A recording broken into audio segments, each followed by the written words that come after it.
I'd like to welcome everyone to tonight's ProfessionOWL Panel. My name's Bob Schlanger, and I'll be the moderator tonight for this evening's panel. This is the first in a series of programming featuring former Rice athletes in various roles, and we're excited to have this panel with us today to share their journey from being a Rice student athlete to becoming an Olympian. That sounds pretty good to me, being an Olympian. We will have a question and answer period at the end of the program, so if you would keep your questions for the end and send them in, and we'll try, if we have time, to answer your questions. I'd like to thank all of you for joining us, especially I'd particularly like to thank our panelists for being with us.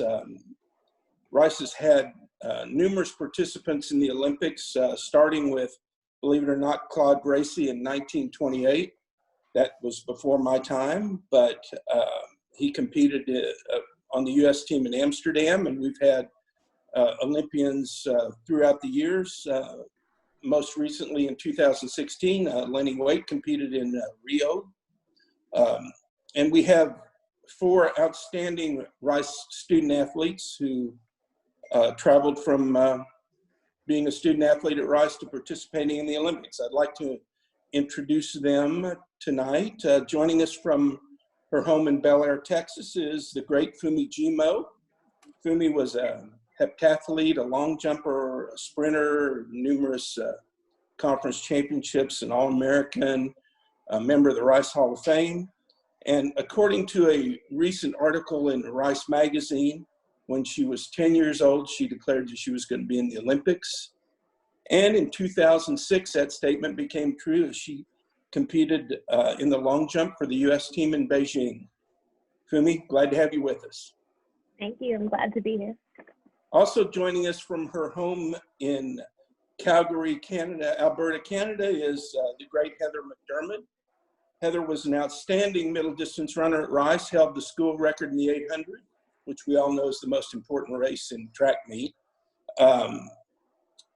And she still holds the second all-time time in the 800 at Rice. She was a 2-time All-American at Rice and competed in rowing in the 8s with coxswain for Canada in the 1996 Olympics in Atlanta, earning a silver medal, and in the 2000 Olympics in Sydney, earning a bronze medal. Heather, glad to have you with us.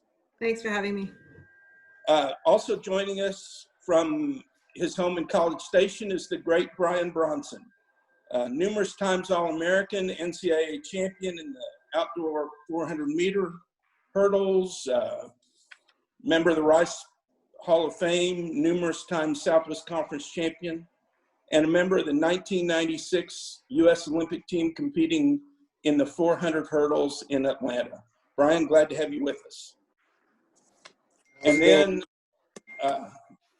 also with us is Kareem Street Thompson from San Antonio, joining us, a member of the Rice Hall of Fame. Kareem is an 11-time All-American, believe it or not, 11 times. NCAA champion in the indoor and outdoor long jump. Kareem holds the distinction of running 9.96 in the 100 and jumping over 28 feet. He's one of only 2 men in the history of track and field to run under 10 flat in the 100 and jump over 28 feet. Kareem, glad to have you with us. Thanks for having me. Pleasure to be here. We want to talk about your Olympic experience, but first I'd like to back up and ask you a little bit about how you were recruited to Rice and what led you to coming to Rice. And I'd like to start with Fumi, who was recruited by Victor Lopez. She was a high school student in the Houston area. Fumi, tell us a little bit about your recruitment. I think you've got your... There we go. Sorry. I think my recruitment might have been a little bit different. I actually never came on like an official recruiting visit. When I came, the team was gone. I think that was the team, the women's 4x4 was doing really well. Maybe it was regionals or nationals or something like that. So I was actually shown around by some basketball players. And I knew a lot about Rice. I'm from Houston, and I knew about the academics So it was just mostly acquainting myself with the campus and coming to see it. I actually never got to see the track team, but I made the decision to come to Rice anyways. Sounds good. Heather, tell us a little bit about your recruitment. You were recruited by Victor Lopez as a middle distance runner from Calgary. Yeah, so we, every spring we would go down to California for some track meets. And I remember Marita Payne was a middle distance runner from Canada, and she was assistant coach at one point at Rice right before I got here. And so Victor got a hold of me, and I was looking at a bunch of different schools, and I really liked the fact that it was somewhere I could train outside all year round, didn't have to run tight corners inside. And the academic program was key. I wanted to make sure I didn't go to just a state school and get I don't mean that in a bad way, but a good education out of it. And your scholarship was guaranteed for 5 years unless you flunked out. So it was a great school to come to, and I loved it. And did you have an opportunity to see the campus before you committed? Yeah, I came down on a recruiting trip, and I think I can't remember if Jim picked me up when I came down on my recruiting trip or when I came down with my dad for the first week, and he showed up in this big blue old car, and I think we put my bike in the back trunk. I think that was when you first started at Rice. Yeah. So Jim told me that story a little while ago. Yeah, it was Brian, I came down once in my senior year in high school. Sounds and good. saw the campus and the track and met a bunch of people. Sounds good. Brian, there must be a story behind your recruitment. When you were a senior in high school, you were the Gatorade National Track Athlete of the Year. Tell us a little bit about how you came from being a high school athlete to coming to Rice. Honestly, I wanted to stay in the Southwest Conference, and I wanted to get into a school my twin brother couldn't get in. That's my honest reason. And your twin brother ended up going to Baylor. Baylor. Yeah. Sounds good. Sounds good. Did you know Kareem was being recruited, I guess, roughly at the same time? Did you know that Kareem was going to No. Actually, Kareem's story is really interesting, but Yeah. I knew about Gabe. I didn't know anything about Kareem. because you guys, I looked at a lot of the records, and from 91, 92, 93, you guys were a pretty power-packed duo. Kareem, tell us a little bit about your story. I know you got your mute on, by the way. But I know it's an interesting story. I've heard it from Coach Straub's angle. Yes. So tell us a little bit about it. So essentially, my top three schools were Southern Cal, Stanford, and University of Houston. I got into track at 11 years old after watching Carl Lewis win 4 gold medals in the '84 Olympics. Made my decision right then and there. That's what I was going to do. And so when it came time to start looking at universities, there was no internet, there was no emails, there was no text messages, none of that existed. And frankly, no one really knew where the Cayman Islands were or even, what the Cayman Islands were. So the year prior, I had finished third at the World Junior Championships. And in my mind, I could go anywhere I wanted to go.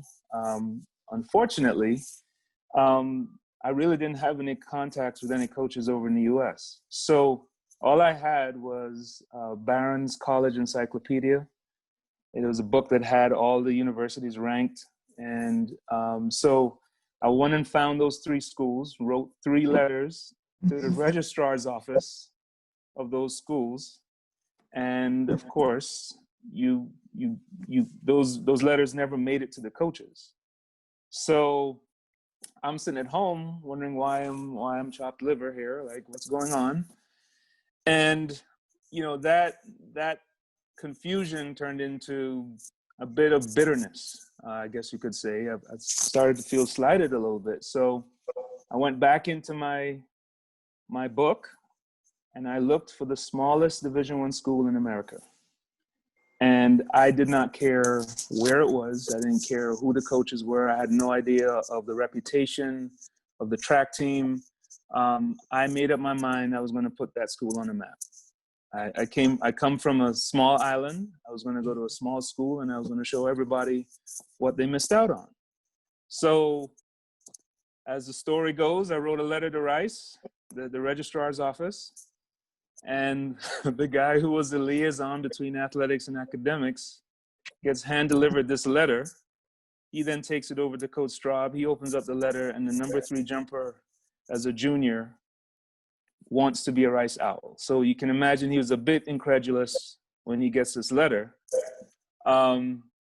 He contacted me and basically was like, well, we don't believe you. I mean, back then there was no real way to verify anything. And there had been, instances of athletes writing letters and claiming they were who they weren't. And these universities were basically stuck, with these kids. So I then had to go back, write another letter with newspaper clippings and whatever I could find to prove I'd done what I said I'd done. In the meantime, they take my letter over to Victor Lopez, who happened to be the official at the long jump pit at World Juniors in Plovdiv when I got 3rd. So they're like, yeah, some guy named Kareem Street Thompson wants to, and he's like, sign him. It was over at that point. But yeah, by the time I came on my recruiting visit, I took all 5 visits, but I'd already made up my mind where I was going, and I really didn't care about anything else. It was a done deal. It was only when I got to Rice that I realized what Rice was. That's good. I've heard that story from Steve Straub's angle, and he was incredulous, and Victor was, I think Victor was really excited at the possibilities, and so right place and the right time. Absolutely. Well, let's move on and talk a little bit about the Olympics, and I want to ask each of you, let me start with Heather. Heather, who inspired you to become an Olympic athlete? I believe your parents were heavily involved in the Winter Olympics in Calgary, but tell us a little bit about how you became and your transition from an all-American middle distance runner to a rower.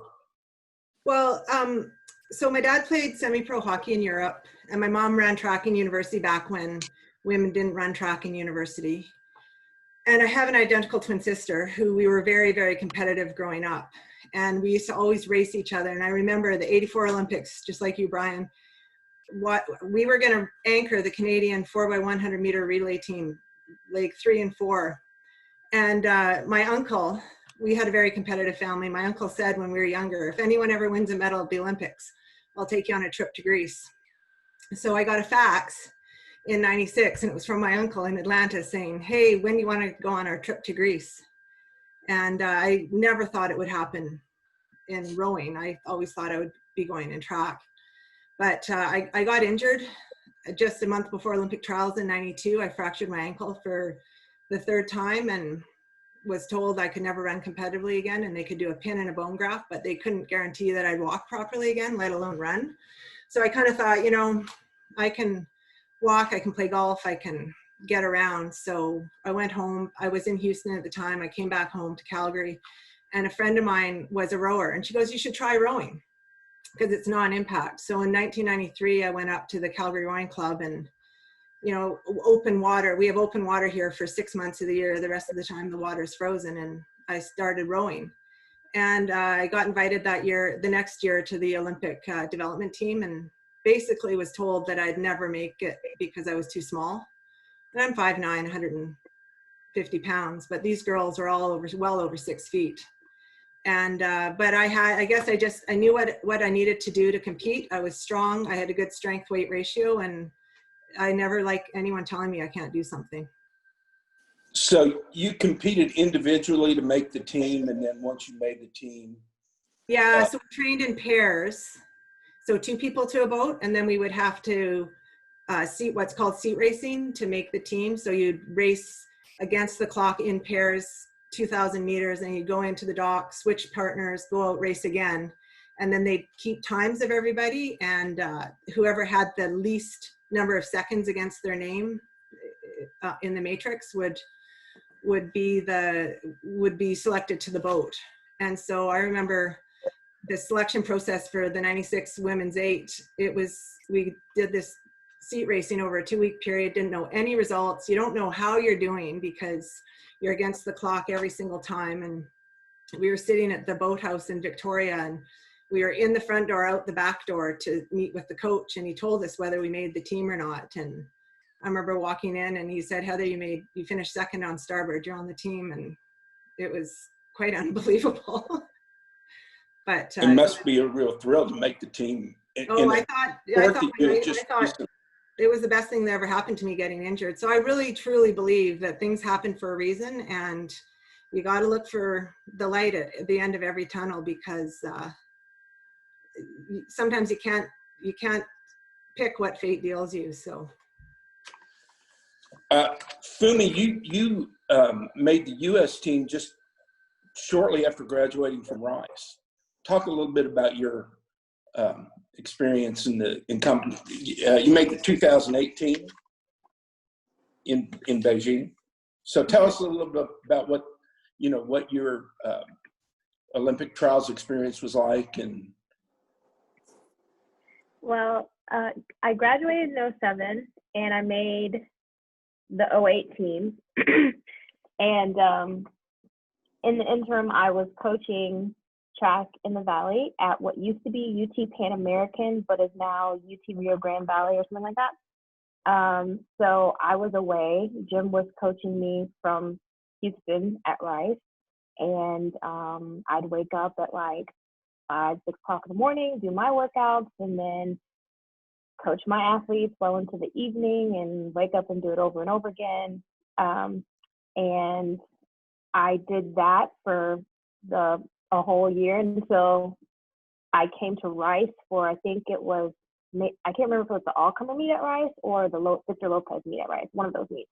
And I ended up jumping the #1 jump in the world at that meet, and it was really surprising to me. And I remember the first thing I said, I was like, oh my God, nobody's gonna believe me. Like, it was just very surprising. And then everything changed after that, because at that point I was #1 in the world, and Olympic trials was gonna soon be happening.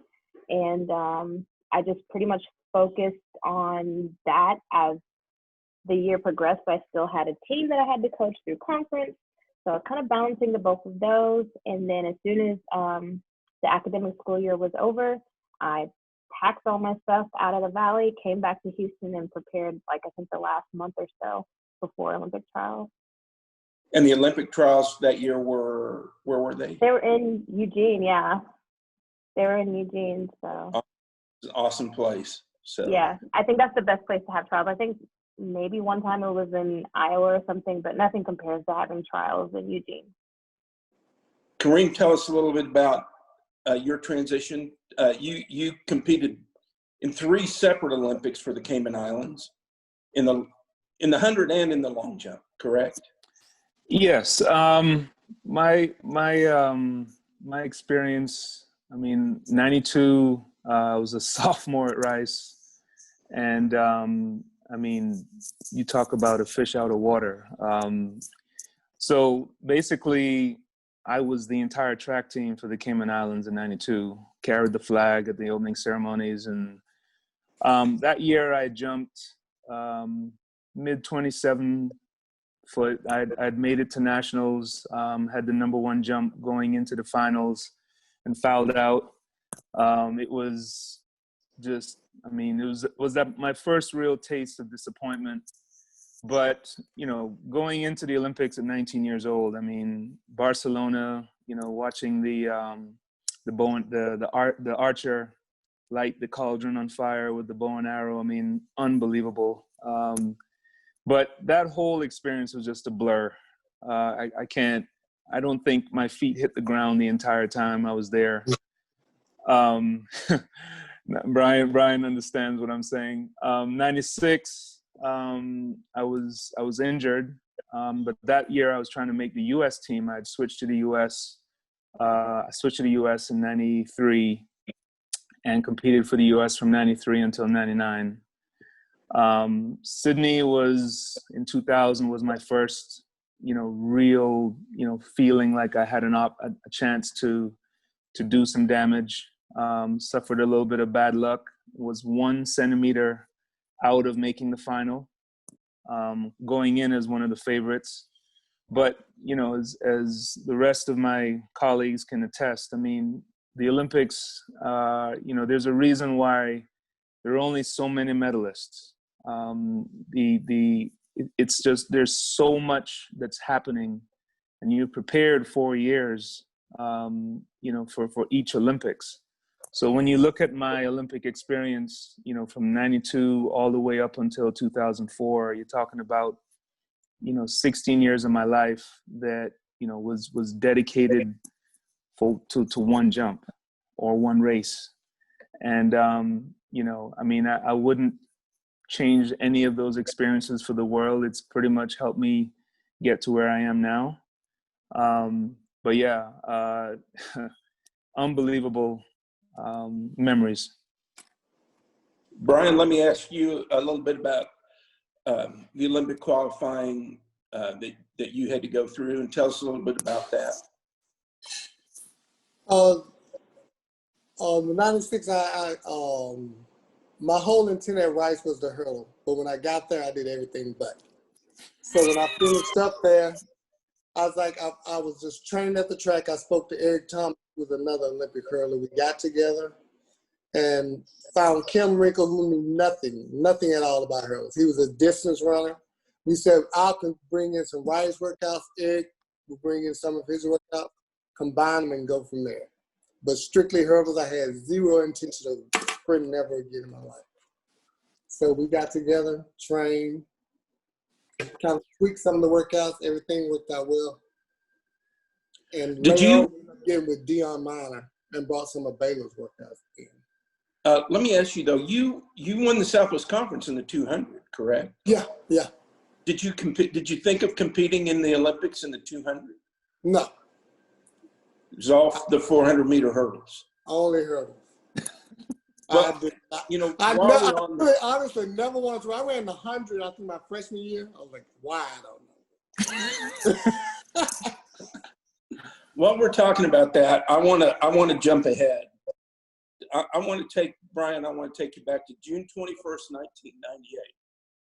You remember what happened on that day? I have no clue. You ran a 47:03 in the 400. Oh, that was that day? Oh. In New Orleans. I want to talk to you about that day. 47:03. Kevin Young had run 46:78, and Edwin Moses had beaten that time by 1/100 of a second, 47:02. It was the third fastest 400 hurdles ever run. It was up until last year, it was the fastest ever run on American soil. And until 2018, it was the third fastest 400-meter hurdles of all time. I mean, it's hard for me to believe that. I mean, you think about how many times the 400 hurdles is run at the top level in the Olympics, in the former and the Goodwill Games and the World Championships, and 47:03 up until 2018. For 20 years, it was the third fastest time all time in the 400 hurdles. Tell us a little bit about how you felt going into that race. And did you know that you were capable at that time of running, on that day that you could run that race? I always felt that I could. A lot of people say I took out too fast. I need to pace myself. I tried that, never worked. So my mentality was just take out till I die. Run the first 5-6 hurdles as fast as I can and hold on. So the rhythm, as far as timing, I would time myself from when Kevin broke the world record. So our times were exactly the same time at the 300 hurdle mark.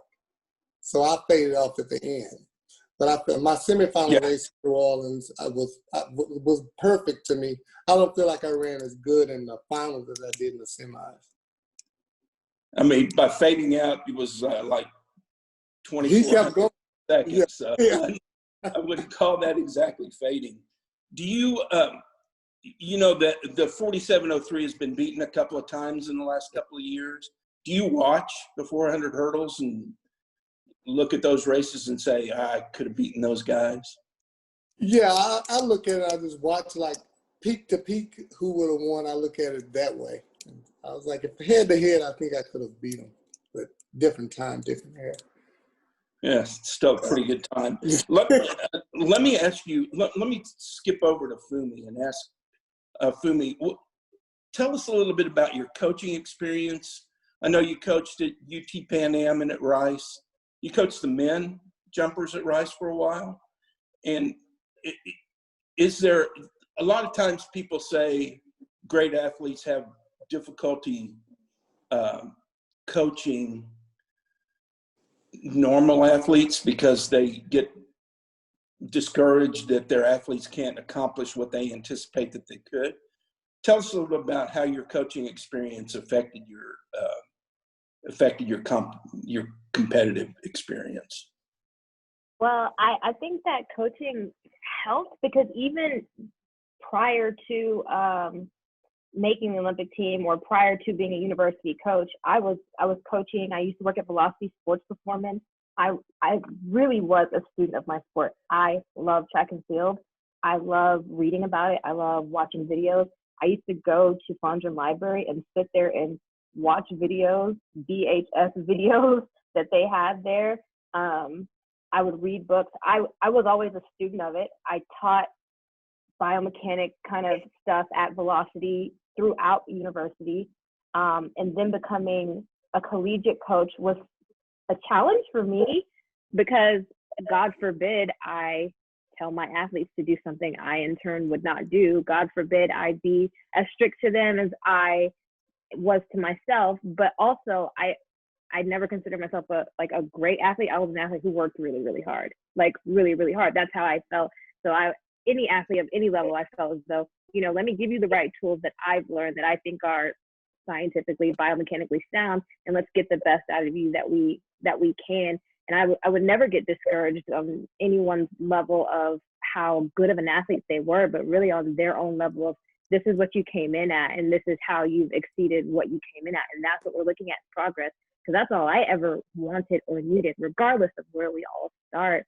So I think coaching made me a better athlete, 100%. It made me a more perceptive athlete. It made me just a little bit more sensitive to some of the details, because even if I'm not doing it, I think that watching is it's still like practicing. Like if you watch your own video, if you watch videos of other athletes, it's like practicing.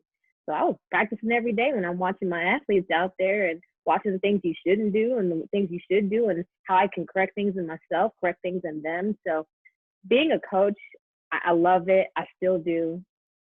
I still do some coaching. I think it really helps me as an athlete. Let me ask that same question to Kareem. I know you've coached a little bit in your career.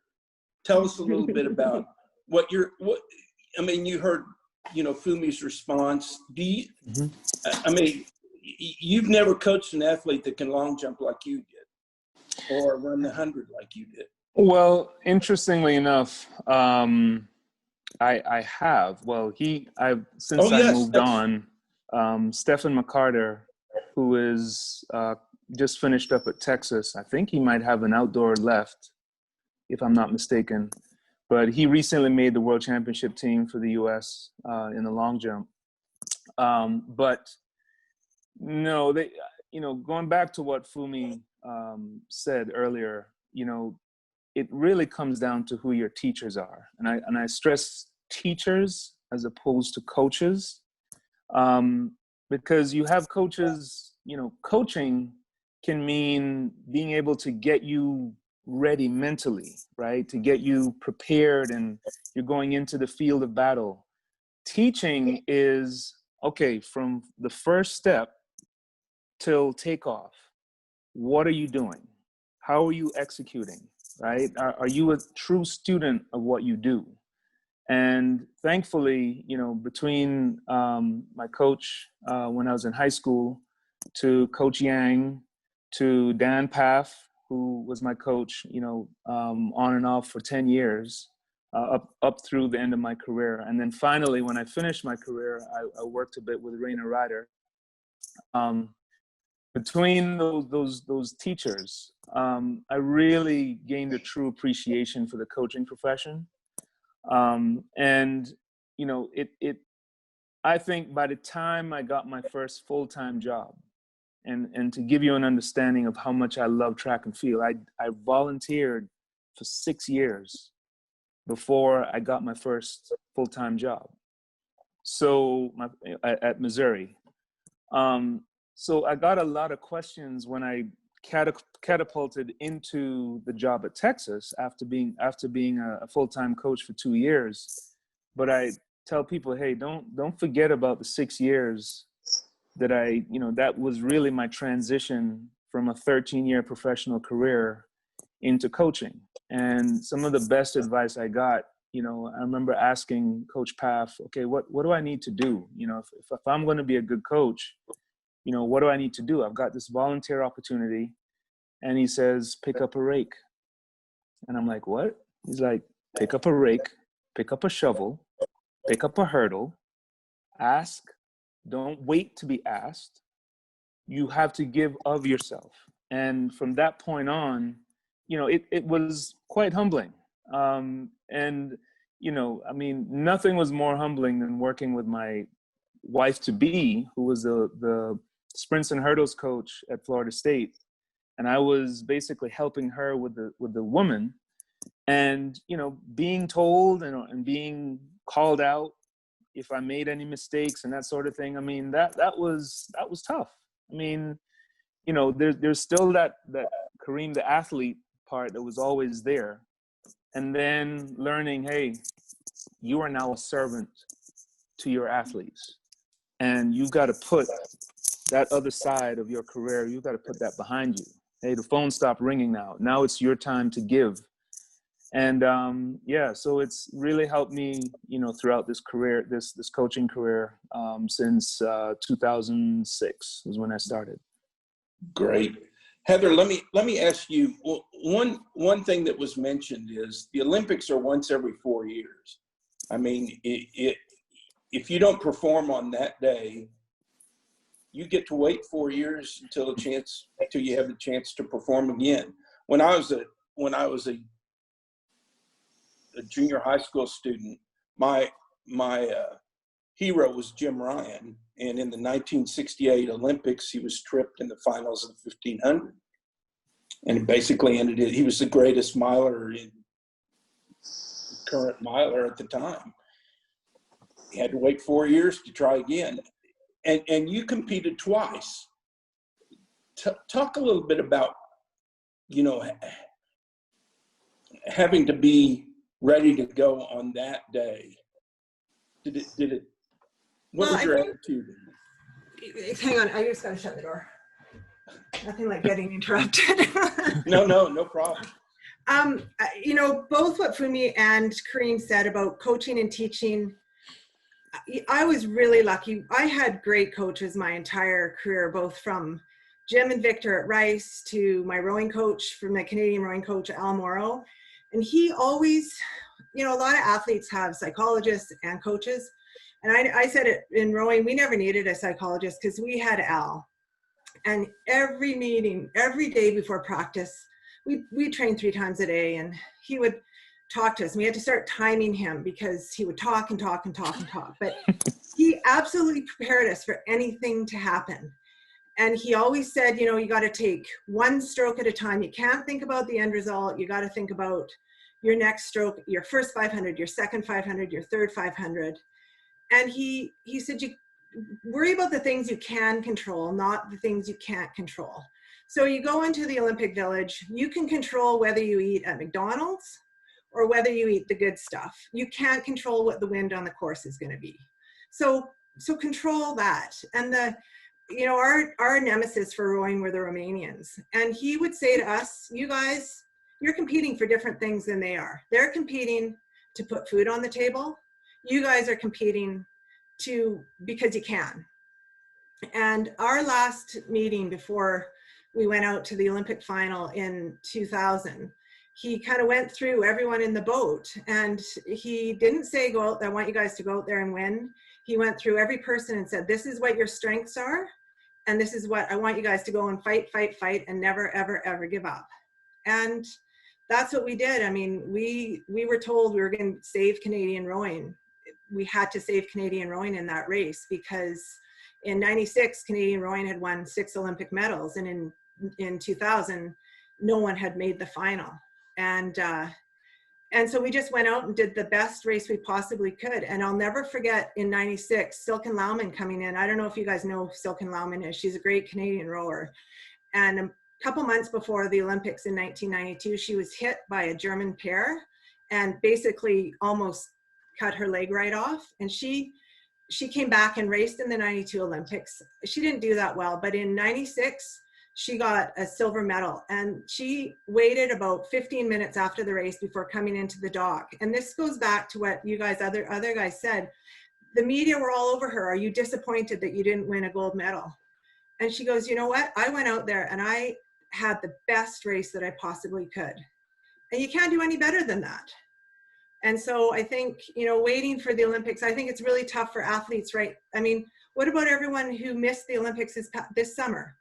And all the college athletes who are out there who knows whether they're going to have a season or not.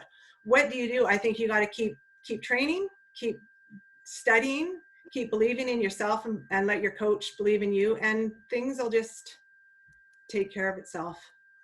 But you got to believe in yourself. Great. Let me ask each of you, aside from the competition, is there anything that you remember from your Olympic experience?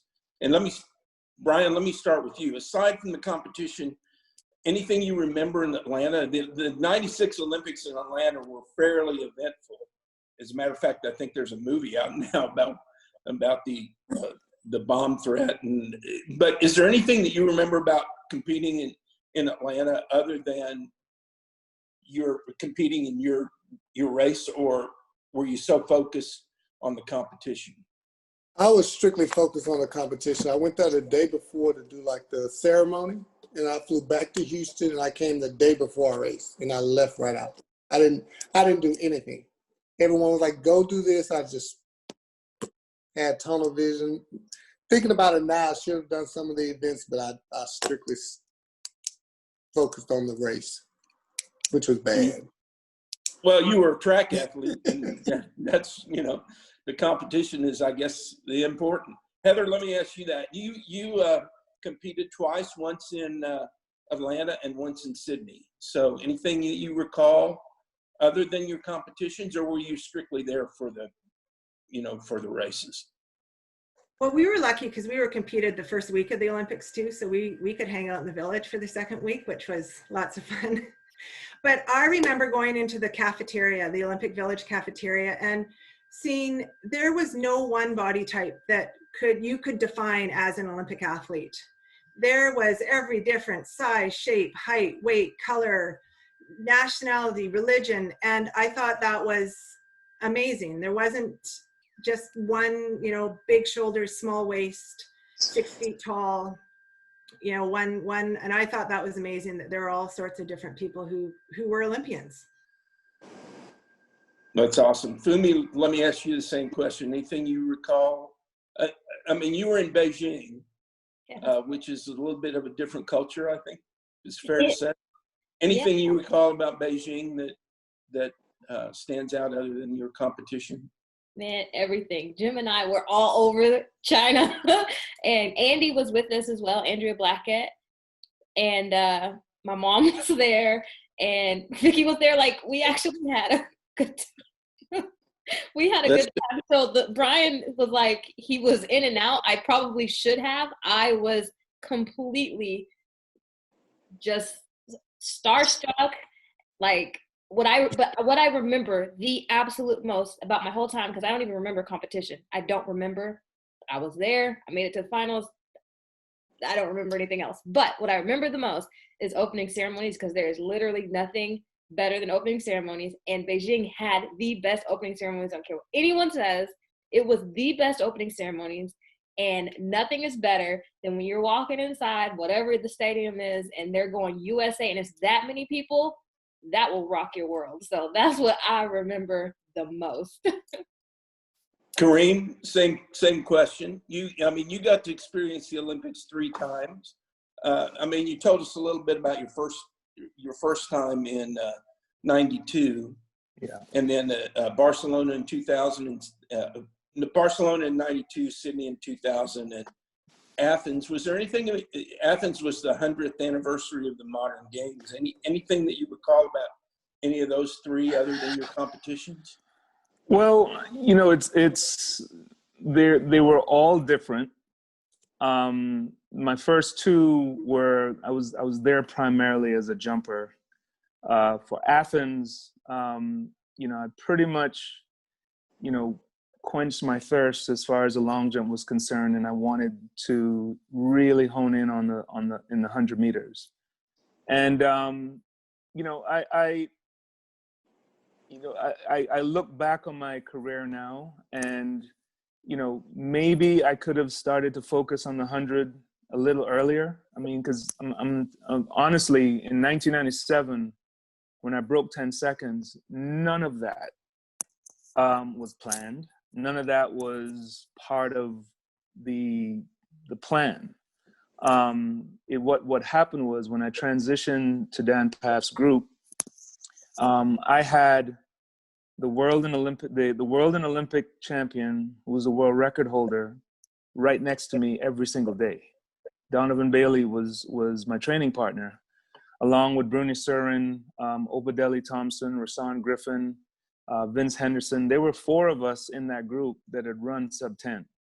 So either I had to line up and compete, or get my butt handed to me every single day. So what happened, really, I really didn't expect to run as fast as I did in 1997. That year I averaged 10:09, I think, when you averaged up my races that year. And then I went right back to the long jump the very next year, which tells you just how much I love the long jump. And Brian can appreciate this. If you watch 100-meter sprinters nowadays, there's a lot more camaraderie. There's a lot more, they seem to get along, and back then, though, we're talking about Dennis Mitchell, Frankie Fredericks, Linford Christie, Donovan Bailey, Maurice Green. You're talking about athletes that would rip your head off, and it was a different time as far as sprinting was concerned, and I honestly wanted no part of it. So all that being said, Athens was probably, in terms of, when I think about everything that led up to Athens, my coach Dan Paff had started to work with Marion Jones when she came back. And so he was with her for the entire summer prior to the game. So I didn't see him until the day before I had to run. And we did 1 practice session. I did 2 block starts, and Dan tells me, I'm good. And I'm looking at him like, what? And just like, Fumi said earlier, when you're a student of the game and you're corresponding by video, text messages, emails, whatever, I didn't even realize at that point that I was literally coaching myself. And I had followed everything that Dan had told me to do verbatim. So when he shut down that practice after 2 block starts, I'm thinking, okay, he's playing with me. What? I have no true understanding of what's about to happen. So you can imagine my surprise. In that summer, I didn't break 10.2 seconds the entire summer. And it was just like, what is going on? That first race in Athens, I jogged 10.14. And I remember crossing the line going, what just happened? What is this? And, I go back to the warm-up area, and he's just looking at me like, I have nothing to say. Get ready for the quarterfinals, And the mistake I made, and this is something that, you know, I'm still learning from. When I got back to the village, the national head coach for the Cayman Islands had videotaped my race. Now, Dan has given me no feedback whatsoever. The idea is just take that model. Whatever you did to get there, we're going to continue to doing it. You can't fix anything when you're at the games, okay? So I get back to the village and he tells me, hey, your hips look like they were a bit high on set. So I get to the quarterfinals. I get in a set position. Maurice Green is right next to me. And I get up on set and I remember, oh, too high. And as soon as I drop, the gun goes off. For the first 10 meters, I've just moved before the gun. So I'm thinking they're going to call it back. Didn't call it back.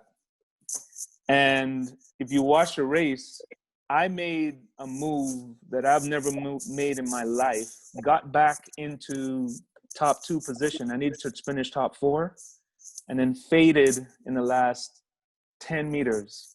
And 2 people came by me. I finished 5th, missed out on the semifinals. But that's what the Olympics are. You know, you have got to have all your ducks in a row. And you have got to make sure you have everything airtight. And, you know, it's one of those things that, you know, I've learned from throughout the rest of my life.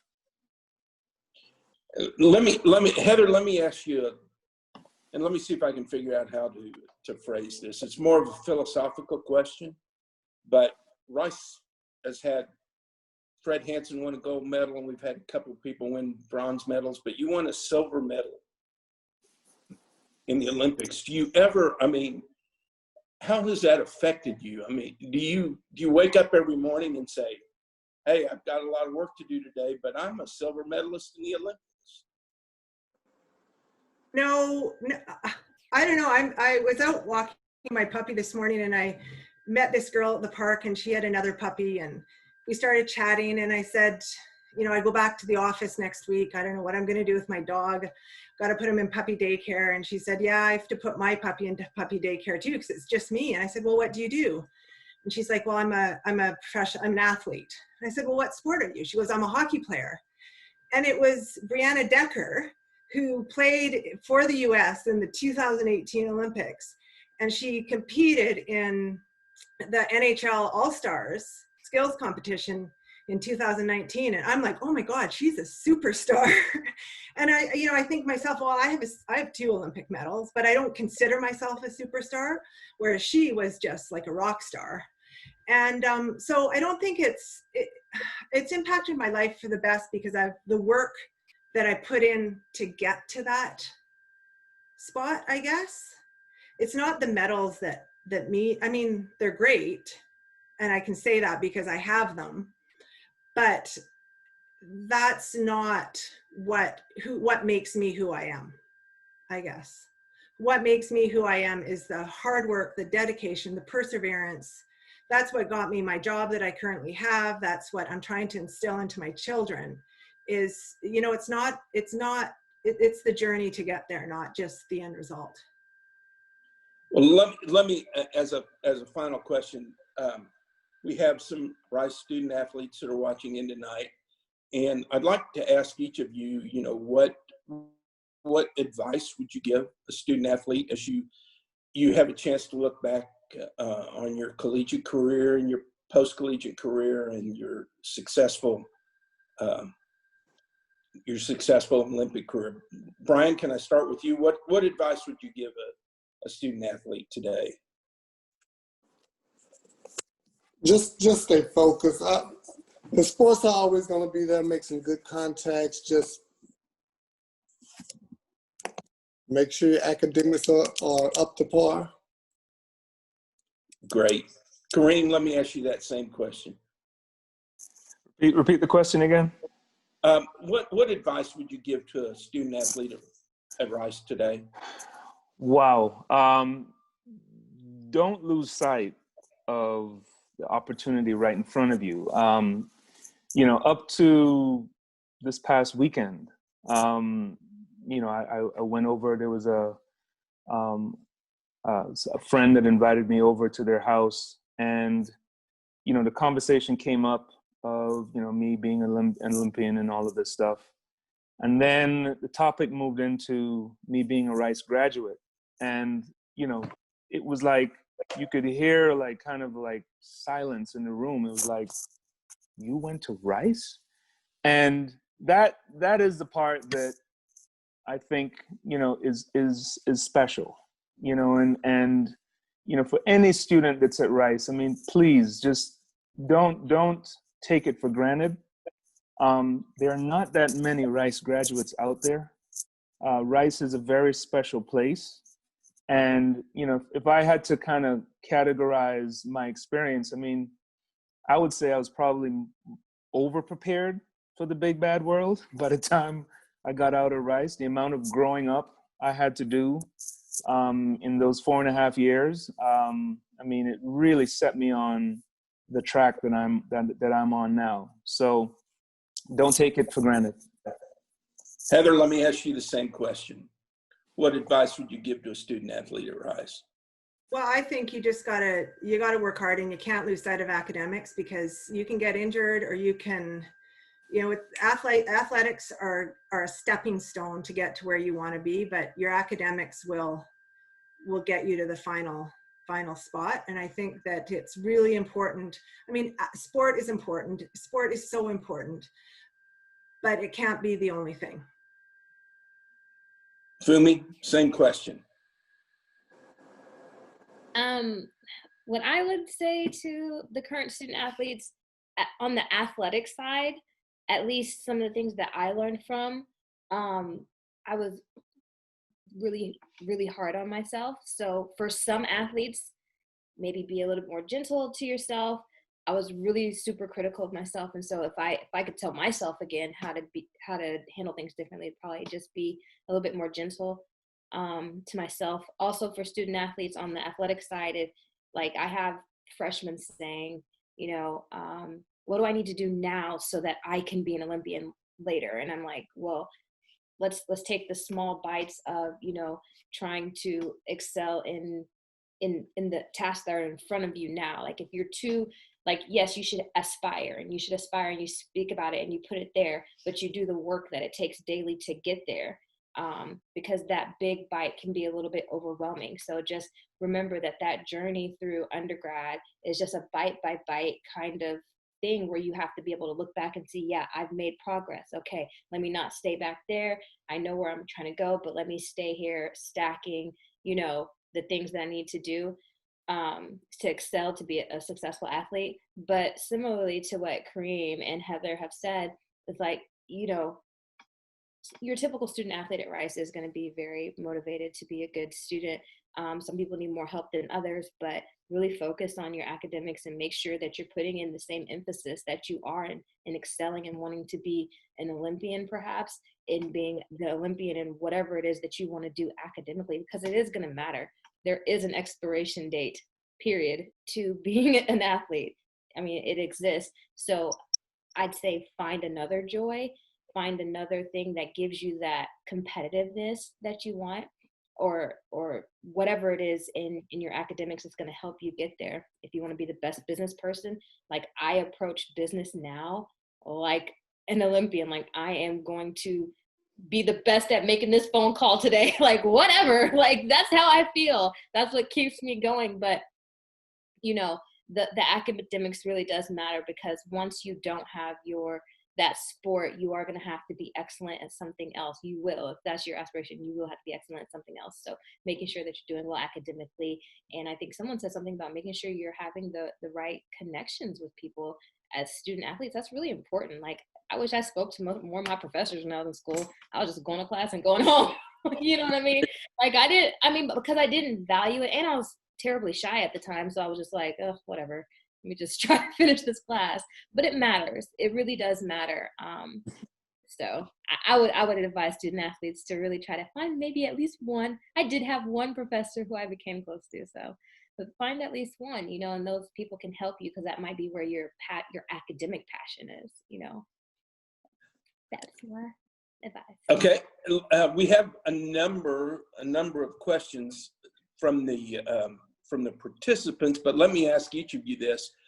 We have one from Brian, former Rice football player, and he said I've unfortunately found it hard to keep playing my sport later in life, but I've found a new home as a USATF Masters athlete, and not a very good one, he says. But I'm curious if plying your trade after you retire, or are you burnt out and moving on to other things?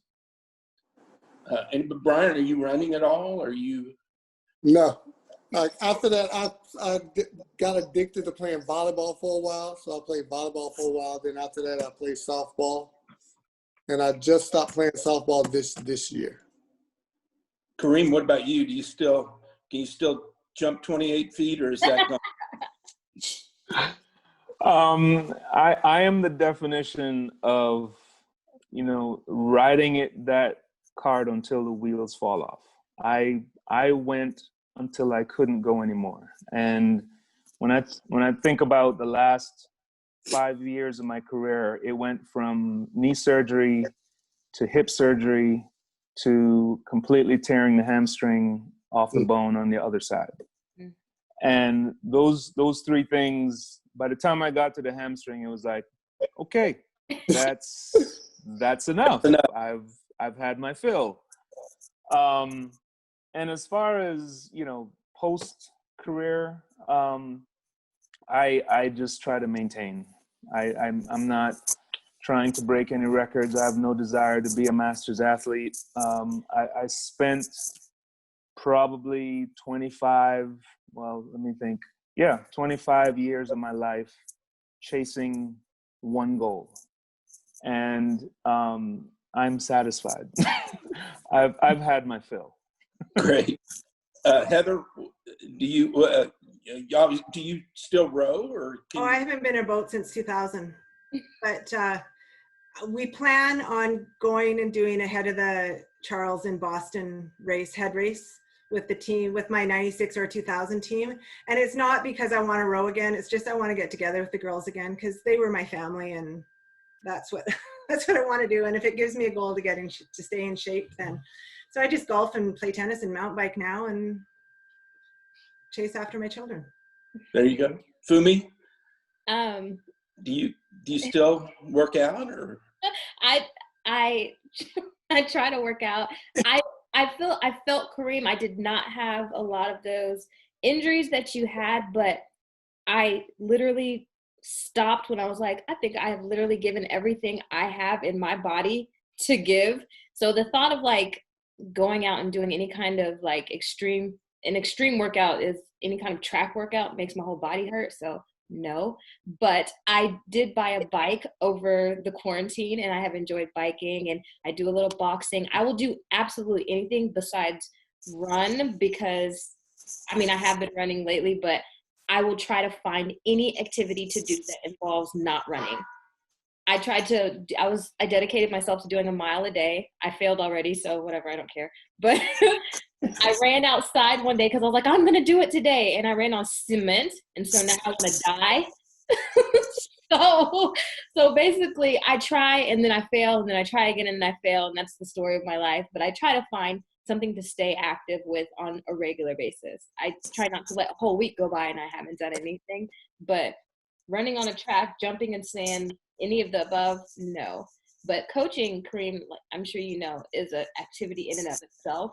So being out there, I do coach some girls sometimes on the weekends.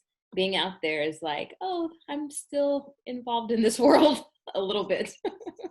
That's we're almost out of time, but a number of people have asked me to ask each of you what you're doing now, and let me start with Heather.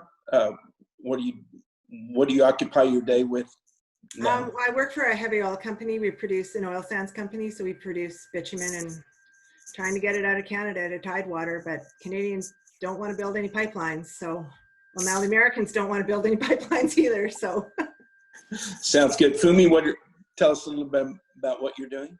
I started an expert witness company with 2 other ladies. So there are 3 of us working, basically do medical legal services.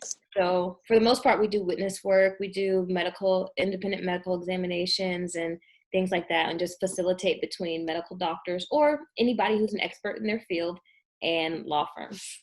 Great. Brian, you're in College Station? Yes, I'm doing sleep and EEG. Doing There you go. That's great. That's great. And Kareem, we know you're in San Antonio. Yes, I'm the associate head coach here at UTSA, and you know, just living through the COVID life as we know it. Just started practice this past Tuesday, and we're going to see how that all pans out. Well, we're out of time. I want to thank everyone. Heather, thank you. Fumi, Brian, thanks for taking time out. I'm going to let you off the hook. I was going to sing happy birthday to you, but you seem like a nice guy, and we didn't want everybody clicking out immediately. So, and Kareem, thanks for joining us from San Antonio. My pleasure.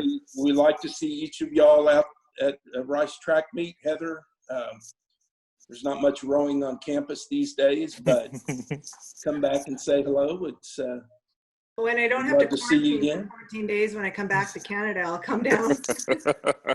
Good. This is the first of a number of programs that we have. The next program will be on, if I can find that, I think October